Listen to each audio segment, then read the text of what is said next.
Fala pessoal, tudo bem com vocês? O Corinthians jogou para empatar e perdeu. O Flamengo quis vencer o jogo e o Silvinho errou na estratégia, hein? Vamos falar sobre o jogo? Chega mais, eu sou o Chico Garcia, inscreva-se no canal e vamos juntos!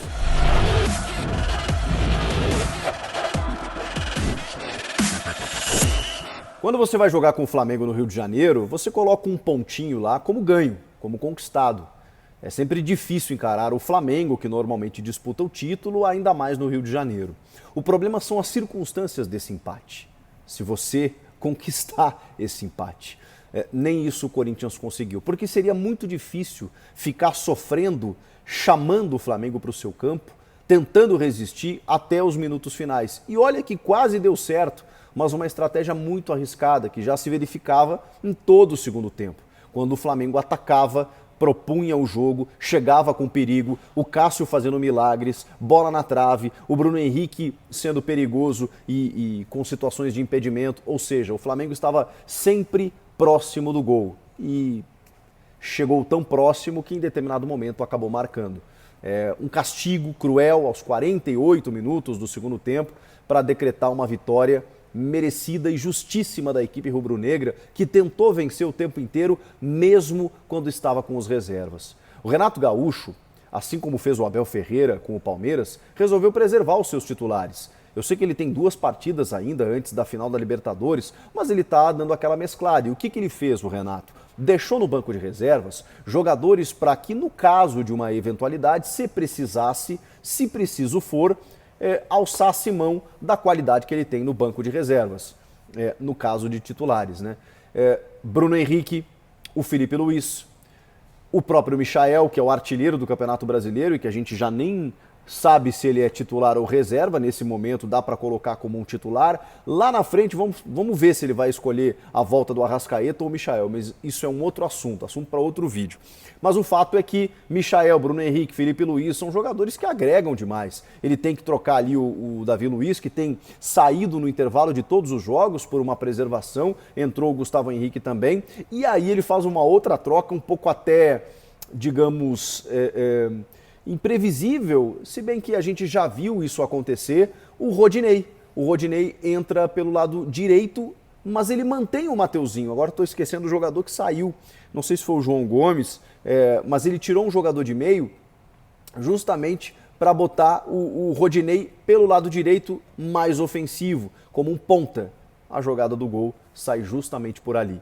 Numa caneta no Gabriel, vencendo o Vitinho, que também estava tentando dar a cobertura, um cruzamento na medida para o Bruno Henrique, que marcou o seu gol de número 76 com a camisa do Flamengo. Decisivo o Bruno Henrique, que entrou nos 45 minutos finais e acabou sendo decisivo. Já tinha obrigado o Cássio a trabalhar numa grande defesa, já tinha oferecido riscos também, jogadas pelo lado esquerdo com o Michael, apesar do esforço do Fagner, né, que conseguiu barrar boa parte dos avanços do Michael, mas ainda assim o Bruno Henrique e o Michael infernizaram ali por aquele lado, e o Bruno Henrique que centraliza, que aparece na área muito bem, que apara cabeceios, que consegue se deslocar muito bem, porque é um jogadoraço, né? Definiu a vitória. Agora, esse é o lado do Flamengo, que quis vencer, que quis jogar, que propôs o jogo com reservas, que teve nas mãos do seu técnico, mesmo que mesmo que ele veja o título distante, ele foi para conseguir a vitória, porque uma vitória, ainda mais às vésperas de uma final da Libertadores, com o último jogo em casa, com aquela sinergia toda da torcida, o Renato sabia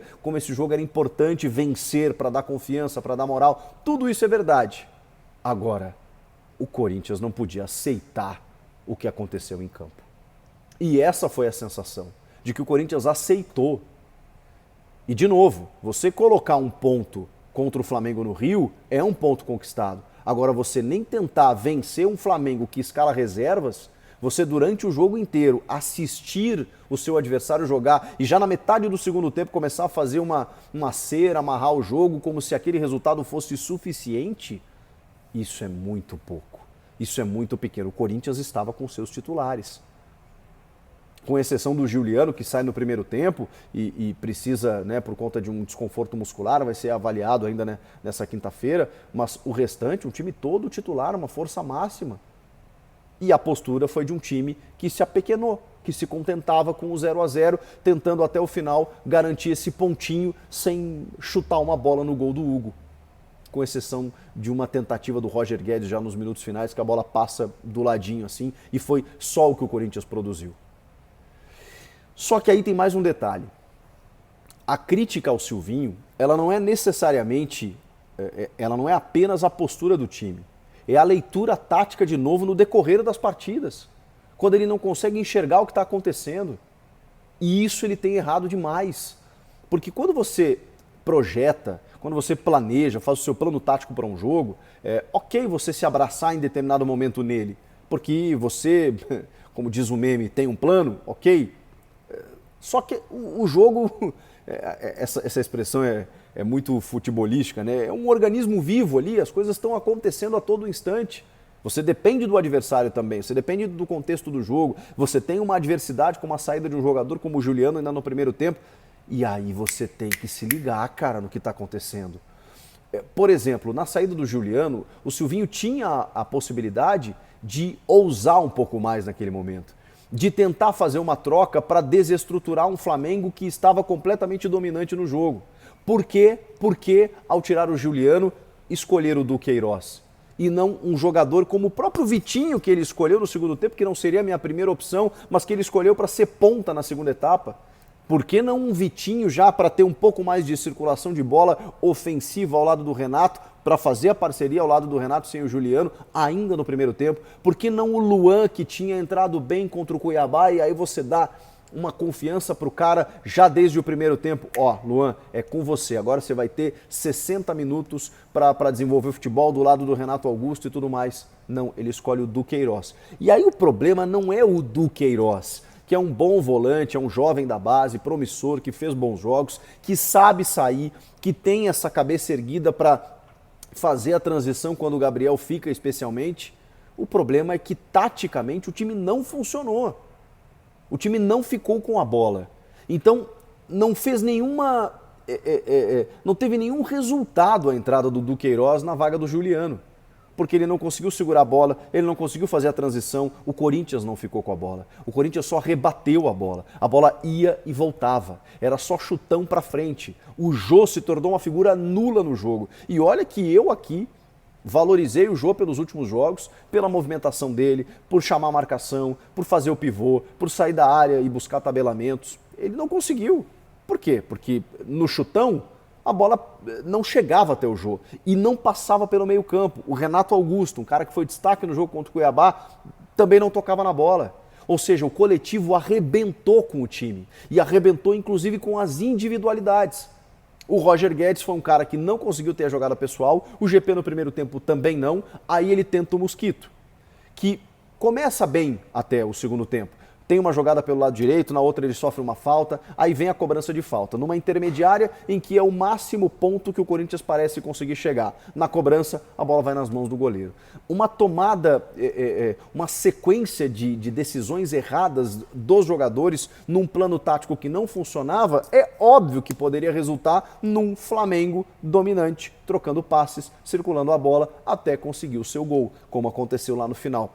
Sério, o resultado foi muito previsível e poderia até não ter acontecido, mas eu acho que a gente estaria falando aqui dos mesmos problemas, de um time que jogou para empatar e teria conquistado o empate, mas com muitas críticas, porque se tivesse empatado seria lucro, porque não teria a mínima chance de ganhar. E é isso que incomoda o torcedor. O Corinthians terminou esse jogo perdendo, inclusive, poderia ter empatado, mas sem a menor chance de vencer. O Corinthians não tinha a menor chance de vencer o Flamengo no Maracanã. E o Corinthians ainda disputa uma vaga na Libertadores, ainda tem objetivos dentro do campeonato. Então, parece ter desconsiderado isso o Silvinho. Depois, ele opta pelo Vitinho de ponta, aberto pelo lado esquerdo, para centralizar o Roger Guedes. A primeira troca dele no segundo tempo é o Vitinho pelo Jô, que realmente era uma figura nula. Mas pelo Vitinho de ponta, para centralizar o Roger Guedes, o Silvinho faz sempre as mesmas trocas e ele não muda o seu plano, cara. Cadê o Gustavo Mantuani? Respondeu na coletiva que é um jogador que teve uma lesão grave, mas por que está sendo relacionado então? Se o jogador não está pronto para jogar, não tem que estar relacionado. Se ele está relacionado, ele tem que ir para o jogo. E aí na cabeça, né, na cabeça do Silvinho, a explicação dele é que o time só tem um 9. Sim, nós sabemos disso. O resto são falsos 9s, né? O Mantuani ele considera como um 8,5. Primeiro, aí ele de novo lembra, né? Eu já testei o Luan, já testei o Roger Guedes, já testei o Renato. O Roger Guedes talvez seja o que mais se aproxima, porque no Atlético Mineiro ele até jogou nessa função e ele cumpre, ele é um atacante. Agora o Renato e o Luan são invenções.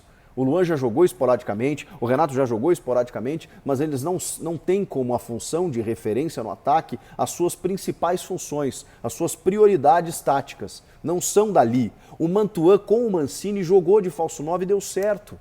Então, se ele não testar, não saberemos. E o Roger já explicou publicamente que não se sente bem jogando na referência, que ele prefere jogar pelo lado esquerdo, pois ele prefere botar o Roger Guedes ao invés de tentar o Mantuan e escala o Vitinho de ponta. Sendo que, num jogo em que a bola não passa pelo meio, em que você precisa de pontas velozes para arrastar no contra-ataque, nessa transição ofensiva, o Adson ficou no banco mais uma vez. O Adson, que teve uma sequência importante, que foi titular em determinado momento e simplesmente teve uma lesão e foi arquivado, não entra mais no time.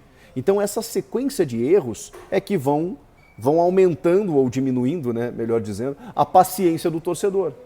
Porque ele vai cometer erros, o Silvinho é um iniciante como técnico, tem meia dúzia de jogos pelo Lyon, tem uma experiência como auxiliar no Corinthians, na seleção, na Inter de Milão e tudo mais, mas ele está aprendendo a ser treinador no Corinthians. Agora, essa sequência de equívocos tão claros, tão cristalinos, tão na frente da cara do torcedor, é que descontenta. Ainda mais num jogo em que o Corinthians se apequenou, não quis vencer o jogo, visivelmente jogou para empatar e acabou perdendo, castigado nos minutos finais pelo gol do Bruno Henrique. O Renato Gaúcho quis vencer o jogo, claramente. O Silvinho não, jogou para empatar e acabou perdendo.